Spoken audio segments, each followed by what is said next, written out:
Tonight we're going to cover 3 verses, and there's no reason that we shouldn't. Am I turned on? All right.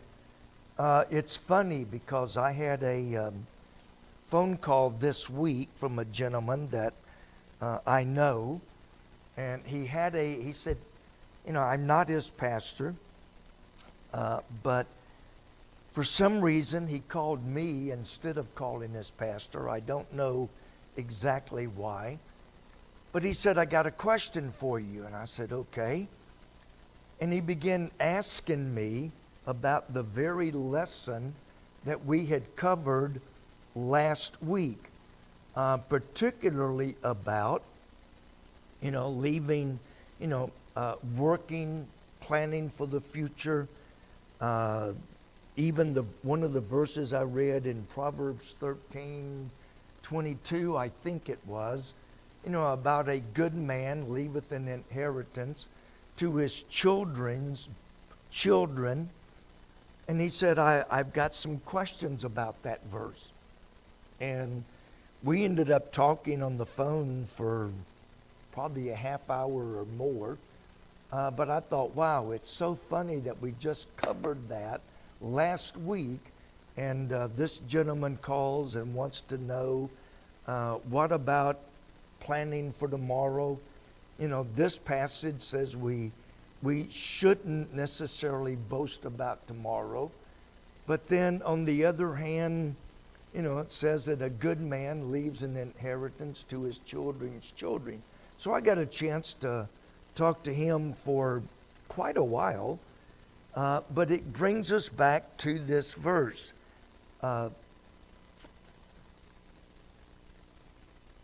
We don't know what tomorrow holds. Our life is but a vapor.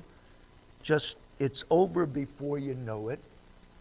And some of you guys that are older than me, the older I get, the faster time seems to go.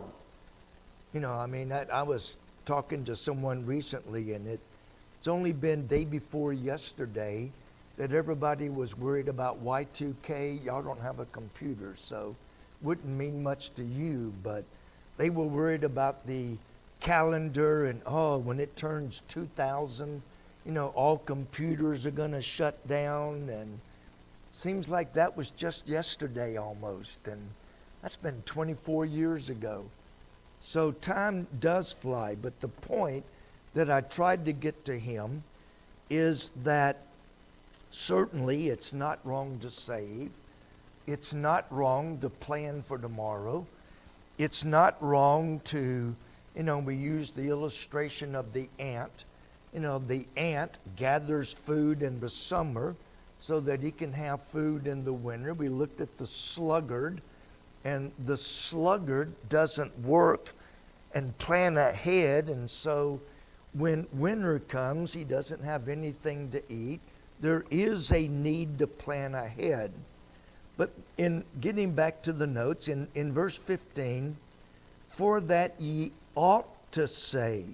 Now, in verse 13, he said, go to now ye that say.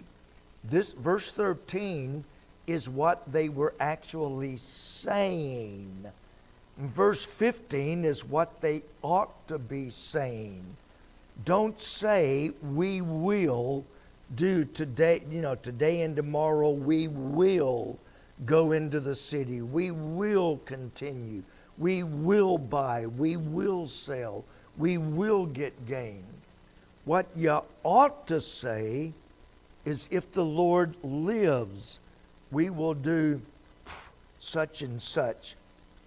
Now, I hear people frequently, especially if they've been around me and heard me, to where if the Lord willing, I'll be there. They don't understand. To them, it's nothing more than a cliche. It's something they say without even thinking about. They really don't even understand what it means. But instead of making firm, absolute plans, we should realize that every breath depends on God. Now, tomorrow, I have certain things that I plan to do. I plan to do, this and this, and then I plan to get ready for tomorrow night.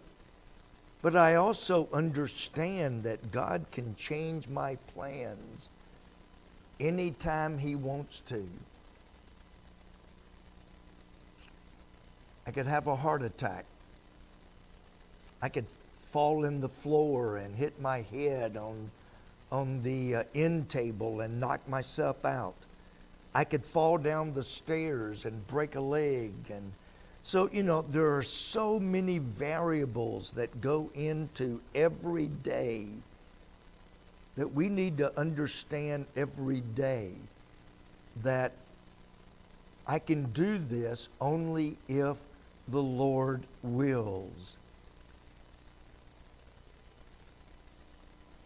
I think, and I know I catch myself in this frequently, we just assume I've been alive for over 72 years. I've been alive and, I plan to be alive for at least another 6 or 8 or 10 or whatever. But I need to understand and I need to live as if I'm going to die today. I need to live with the understanding that there is a literal, very good chance I could die today.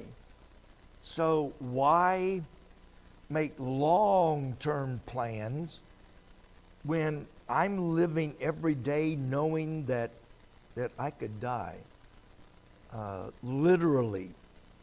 And you don't have to be 80 years old to do it. I remember one was, when I was up in Ohio, we had a lady, member of our church. She lived to be, 105, I think, something like that. I conducted the funeral for every one of her kids except one. She outlived almost every one of her kids. I remember a young man, I think that one was in Texas. His brother was a member of our church. And he was 18 or 19 out riding his motorcycle, lost control, went over the hill, went over a cliff hill, and was killed. He was only 18 or 19. So there are no guarantees. Lord, I am yours. I am dependent on you. And whatever happens, if I buy and sell and make gain, may I do it for your honor and for your glory. And may my life point others to you. Verse 16, but now ye rejoice in your boasting. They were almost bragging about, this is what I'm going to do. I'm going to go to town. I'm going to buy 2 horses and 3 cows. I'm going to flip those horses and cows. I'm going to make money. And we almost become proud of what we plan to do. And many people do it without ever one time submitting and saying, Lord, my life is in your hands. I can have all the plans in the world.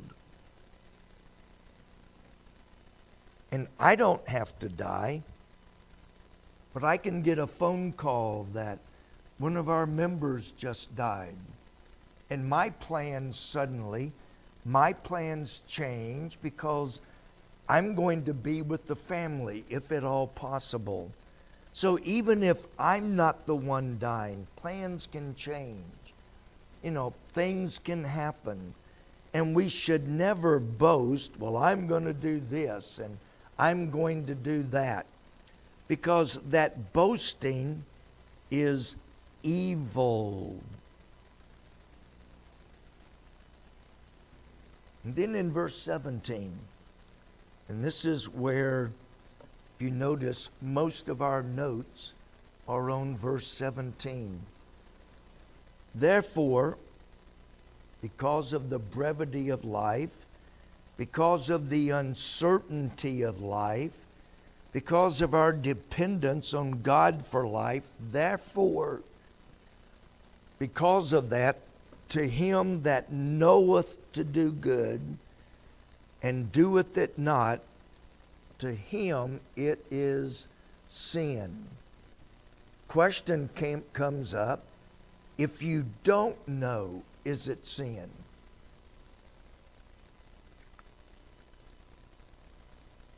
And you can read as well as I can. Knowing what we should do and then just not doing it adds to our sin. Now, I've used this illustration when we first moved up to Ohio. All the hospitals were down in Dayton. So right after we moved, one of our members was in the hospital in Dayton. So and this is before GPS. You know, you couldn't just say, hey Siri, take me to this hospital. We had a map, and it's like, okay.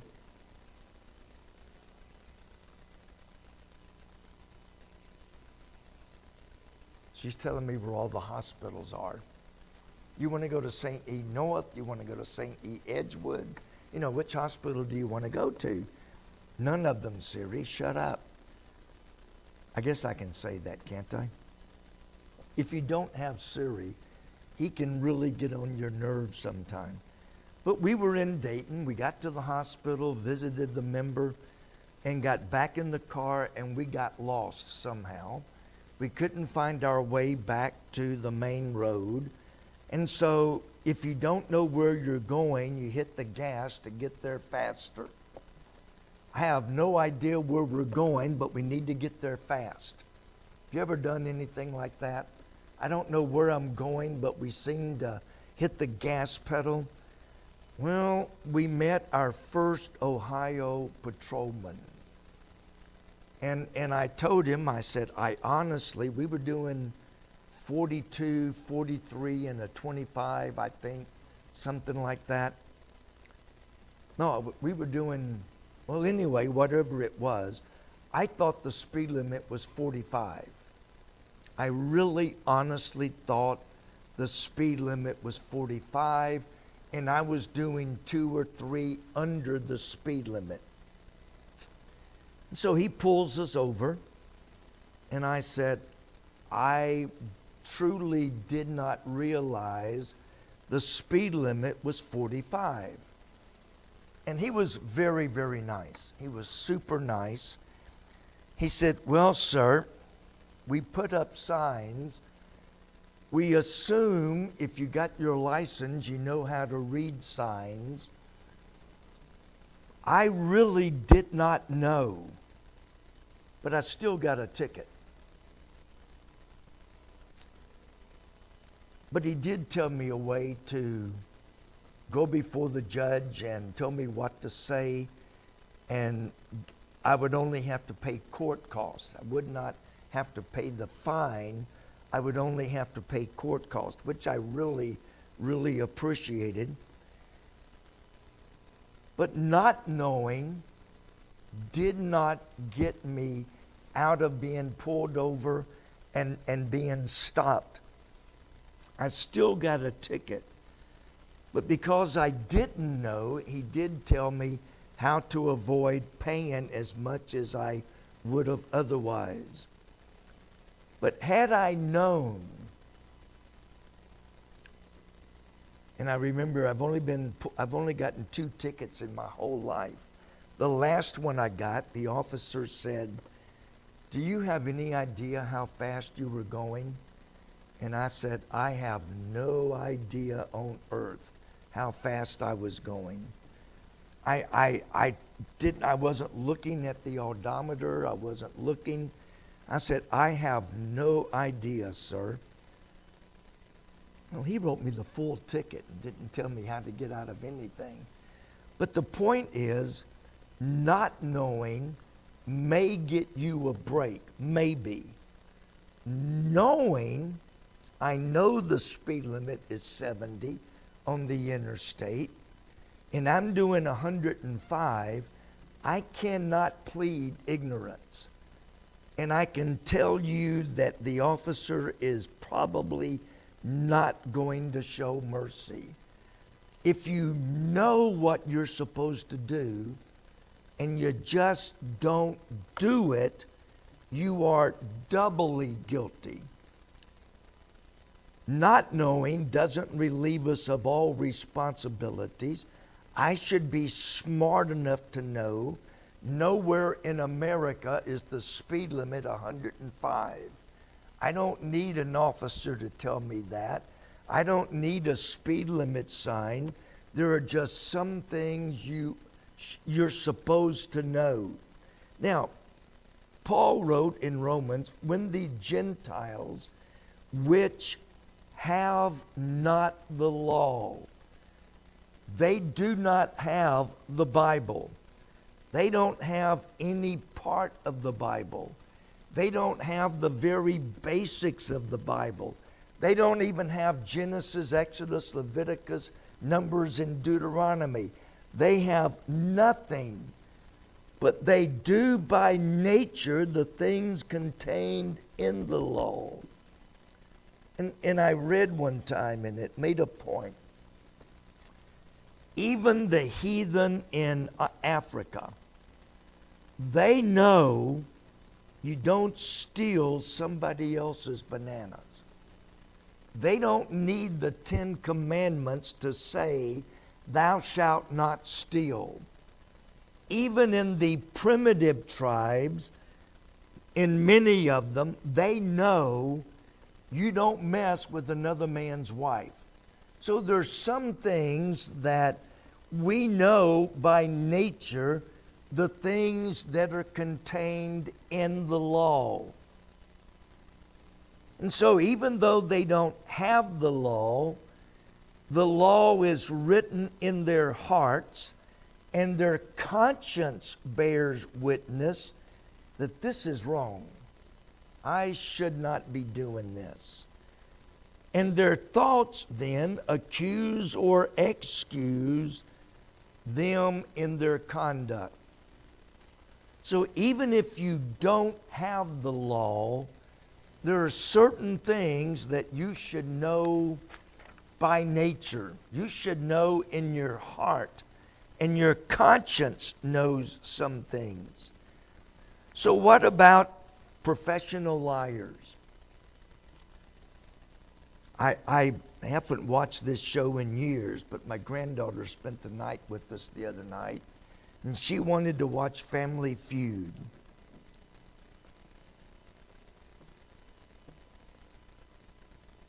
And it's like, I had forgotten how dumb some people can be. But as we were watching that, and some of the answers came up, it's like, those people have to be idiots. You know, it's like, what color is black? Red. Wrong. There are just some things that you're born knowing. What about professional liars? And that's where I was. One of them was, name a profession that is known for lying. Anybody want to guess what the number one answer was? I'm sorry? I can't hear you. That was it. That was in the top 5. Lawyer. Number 1. How do they become professional liars? Well, Paul says they have to sear their conscience. They lie so much that they get to the point it doesn't bother them. They lie so much They don't even know what the truth is, but they're not born that way. They're not born with a seared conscience. Now, the principle of you are judged by what you know, and I gave 4 examples there. Under the Kentucky law, at least, you see a wreck, you're out here on 75, and the car right smack in front of you runs off the road and hits a telephone pole. Now, what would you do? What would you do if you saw that? And you go up there and the person's not breathing, they're bleeding real bad. What would you do in that situation? But how would you help them? Would you pretend to do stitches and sew them back together? Would you attempt to put a tracheotomy in? Would you attempt to put a tourniquet on? No, in Kentucky, as long as you do not exceed your degree of training, you're protected under Kentucky law. It's called the Good Samaritan law. Now, if I go up and I don't know anything and I see they're bleeding, and so without knowing anything, I grab a rag and put it over there and try to stop the bleeding, I'm covered. Even if I doesn't succeed, I'm covered. In my case, because I have had with the police, it's been years ago, I was trained in CPR. I was trained in first aid. I would be held to a higher standard if it went to court. My son, who's worked in ER for 18, 20 years, would be held to a much higher standard than I would. I remember when I first was working with the police department, we were going through some training, and I looked up at the instructor and I said, "Are you going to train us in self-defense?" And he asked me, he said, "Okay, you're riding with an officer and you pull somebody over," which I always got out, walked up to the car on the other side of the officer. He said, "While you're walking up, somebody gets out of this car, starts beating up on your officer, hits him with a baseball bat, knocks him down, beating up on him. What would you do?" I said, "I'd look for the biggest rock I could find and smash his head in." He said, "Legally, you would be okay with that. If I train you in self-defense, you would not be allowed to do that." So he said, "You're better off if I don't train you, because you're held to the standard of your training. If they train me, then I have to follow the law of the same law the police officer would." In a hospital, I've had a lot of what's called PCAs, personal care assistant. We used to call them medical assistants. They come in, do certain things, but there's certain things they cannot do. They cannot give medicine. They cannot give shots. There's a lot of things they cannot do. There's things a doctor can do that a nurse cannot do. And as long as they stay within their training, they're covered. I remember one time I had to take my car to a mechanic, and I didn't really know him. He was highly recommended. So I asked him, I said, "I don't want to insult you, but what kind of training have you had? How many cars have you worked on?" He said, he said, "Counting you too." And it's like, okay, I'm taking, he was joking, of course, but the same thing is true in many, many walks of life. you are held to the standard of what you know or should know. In churches, making this on a spiritual level. And I've said this before, my responsibility is to preach the word. But I cannot go home with you and force you to do it. I can't go to your house and every time you do something you shouldn't, hit you with my taser. No, can't do that. I can preach it, try to preach it so that you understand it. But once I preach it, it becomes your responsibility to do it. People that have never been in church will still be held accountable.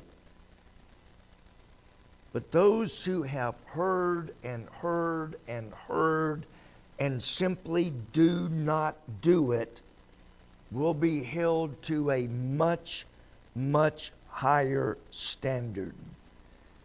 And I gave you the verse in Luke, the servant knew his Lord's will, but he didn't bother to prepare himself. And he will be beaten with many stripes because his was a willful rebellion. Not simply ignorance, his was rebellion. He that knew not, committed things worthy of stripes, shall be beaten with few stripes. He will be punished. There will be chastisement or punishment. But because he did not know, it doesn't add rebellion to his sin. It's simply ignorance. I didn't know. You should have known, but you did not know, so you're still going to be punished, but not to the same degree as someone who added rebellion to their sin. All right.